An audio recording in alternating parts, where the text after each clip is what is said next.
ഒരു താലന്ത് കൊടുത്തവൻ അതുകൊണ്ട് മണ്ണിൽ കുഴിച്ചു വെച്ചു. അപ്പോൾ ഈ 5 താലന്ത് കൊടുത്തവൻ വ്യാപാരം ചെയ്ത് 5 താലന്ത് ഞാൻ നേടി എന്ന് ഞാൻ ആത്മാർത്ഥമായിട്ട് വിശ്വസിക്കുന്നു. ആ നേടിയതിൻ്റെ പുറകിൽ ഇന്ന് നിങ്ങൾക്കറിയാം, ഇന്ന് ഒത്തിരി പ്രൈവറ്റ് ഫിനാൻസുകൾ പൊട്ടിക്കൊണ്ടേയിരിക്കുകയാണ്.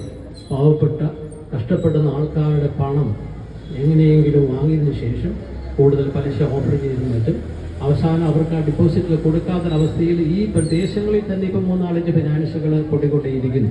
ആ അവസരത്തിൽ പോലും എന്നെ വിശ്വസിച്ച് ഇപ്പോഴും സാമ്പത്തികമായി എന്നെ സഹായിക്കുന്ന ഡിപ്പോസിറ്റുകളും അല്ലെങ്കിൽ മറ്റു കാര്യങ്ങൾക്കുമൊക്കെ സഹായിച്ചിട്ട് ഒത്തിരി ആൾക്കാർ ഈ നാട്ടിൻപുറത്തുണ്ട്. അവരുടെയൊക്കെ പ്രോത്സാഹനം കൊണ്ടാണ് ഞാൻ ഇത്രത്തോളമായി തീർന്നത്. ഇതിൽ ഇന്ന് ഇവിടെ സന്നിഹിതരായിരിക്കുന്ന എല്ലാ വ്യക്തികൾക്കും ഞങ്ങളുടെ ക്ഷണം സ്വീകരിച്ച് വന്നവർക്കും എല്ലാം ഹൃദയത്തിൻ്റെ ഭാഷയിൽ എൻ്റെയും എൻ്റെ കുടുംബത്തിൻ്റെയും നന്ദി, അതുപോലെ തന്നെ സ്ഥാപനത്തിൻ്റെയും ജോലിക്കാരുടെയും പേരിലുള്ള എല്ലാ നന്ദികളും ഈ അവസരത്തിൽ അർപ്പിക്കുന്നു. Thank you sir, thank you so much.